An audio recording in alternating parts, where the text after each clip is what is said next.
মই বৰ্তমান উপস্থিত আছো নাজিৰাৰ ঐতিহাসিক জয়খামদাং পথাৰত আৰু এই যি নাজিৰাৰ ঐতিহাসিক জয়খামদাং পথাৰ এই জয়খামদাং পথাৰত এতিয়া প্ৰাণ পাই উঠিছে জুবিন গাৰ্গৰ এক প্ৰতিচ্ছবি।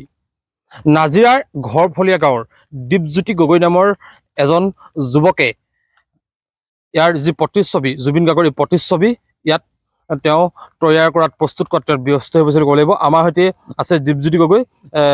যেহেতু দেখিবলৈ পাইছোঁ এতিয়া যিহেতু খেতিৰ সময় আৰু এই খেতিৰ সময়ত আপুনি অসমীয়া হিয়াৰ আমঠু যি শ্ৰদ্ধাৰ শিল্পী জুবিন গাৰ্গৰ প্ৰতিচ্ছবি সেই প্ৰতিচ্ছবি আপুনি অংকন কৰাত ব্যস্ত হৈ পৰিছে। পথাৰৰ কোৰেৰে কাটি আপুনি এই প্ৰতিচ্ছবি তৈয়াৰ কৰিছে, কি ক'ব? বিশেষকৈ মানে ছবিখন মই 2021 চনত আঁকিবলৈ চেষ্টা কৰিছিলোঁ। তাৰপিছত মানে সেই টাইম কৰোণা টাইম আছিল, ছবিখন মোৰ সম্পূৰ্ণ নহ'ল। তেতিয়া মই জ্বৰত আক্ৰান্ত হ'লোঁ। এতিয়া আকৌ নতুনকৈ 26 চনত এতিয়া আঁকিবলৈ চেষ্টা কৰিছোঁ। আৰু যিহেতু জুবিনদাৰ ন্যায় আজিলৈকে একো ব্যৱস্থা হোৱাই নাই, সেইবাবে জুবিনদাৰ ন্যায়ৰ বাবে এই ছবিখন অংকন কৰিছিলোঁ। আৰু পথাৰৰ ঘাঁহ কাটি আপুনি এই ছবিখন আপুনি প্ৰস্তুত কৰিছে? হয় হয়। কিমান মাটিত আপুনি ছবিখন প্ৰস্তুত কৰি আছে? প্ৰায় 1 কঠামান হ'ব। হয়। ইয়াৰ পূৰ্বেও আপুনি অন্য কেইজন আচলতে শিল্পী আৰু স্বাধীনতা সংগ্ৰামীৰ আপুনি ছবি আপুনি ইয়াত অংকন কৰি উলিয়াইছিলে, কাৰ ছবি অংকন কৰিছিলে? আগত 22 চনত বিষ্ণুৰাভাৰ দেৱৰ ছবি আঁকিছিলোঁ। আৰু তাৰপিছত আপোনাৰ 23 চনত মহাত্মা গান্ধী, ভগত সিং, সুভাষ চন্দ্ৰ বসু এই 3জন স্বাধীনতা সংগ্ৰামীৰ ছবি আঁকিছিলোঁ।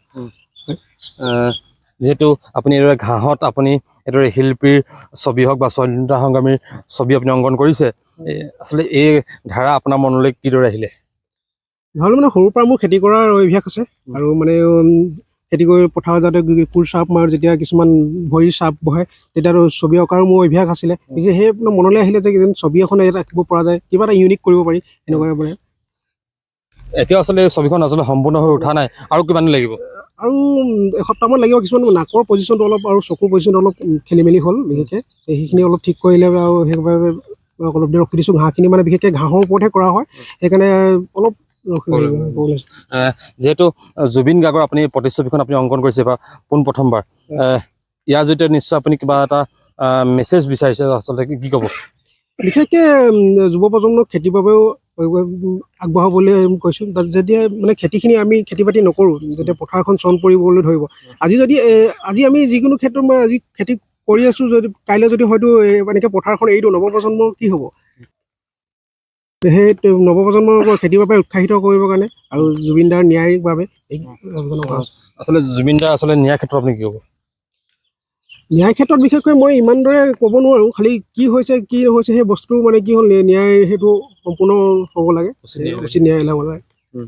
আপুনি কেৱল ঘাঁহতে ছবি অংকন কৰে নে ৰং তুলি কৰি আপুনি ছবি অংকন কৰি আহিছে? ৰং তুলিকা কৰোঁ, ৱাল পেইণ্টিং কৰোঁ, তাৰপিছত প্লাষ্টাৰ পেইণ্টিং কৰোঁ, তাৰপিছত চাৰ্কুল পেইণ্টিং কৰোঁ, তাৰপিছত আপোনাৰ বল পেইণ্ট কলমেৰে যিটো কয় সেই কৰোঁ। ছবি প্ৰশিক্ষণ দিছে নেকি ক'ৰবাত? ছবি প্ৰশিক্ষণ মই বিশেষকৈ প্ৰশিক্ষণ লোৱা নাই, কিন্তু প্ৰশিক্ষণ দিছোঁহে। কিছুমানক দেখি শিকা, এনেকৈ কিছুমান ল'ৰা সৰু কণ ল'ৰাক ছবি শিকাওঁ। আপুনি কিমান বছৰ ধৰি আচলতে এই চিত্ৰশিল্পৰ সৈতে আপুনি জড়িত হৈ পৰিছে? চিত্ৰশিল্পী সৰুৰ পৰাই ছবি অঁকাৰ অভ্যাস আছে।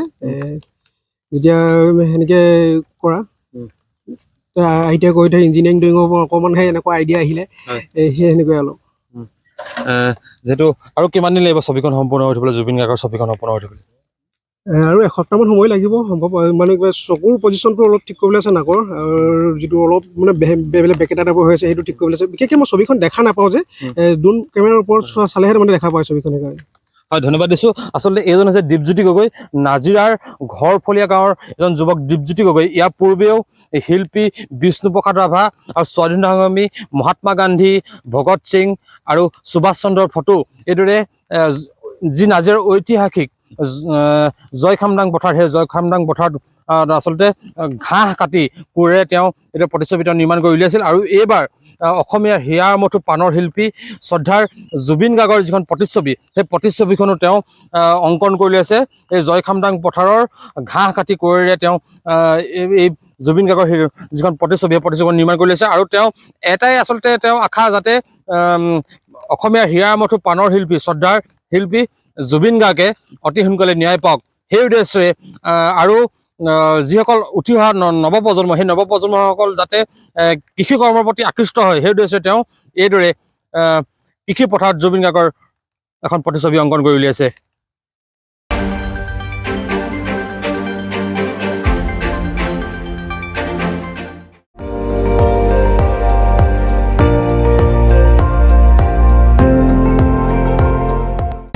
আপুনি চাই আছে ND24 সৰ্বশ্ৰেষ্ঠ নহয় সৰ্বোত্তমৰ দৌৰত।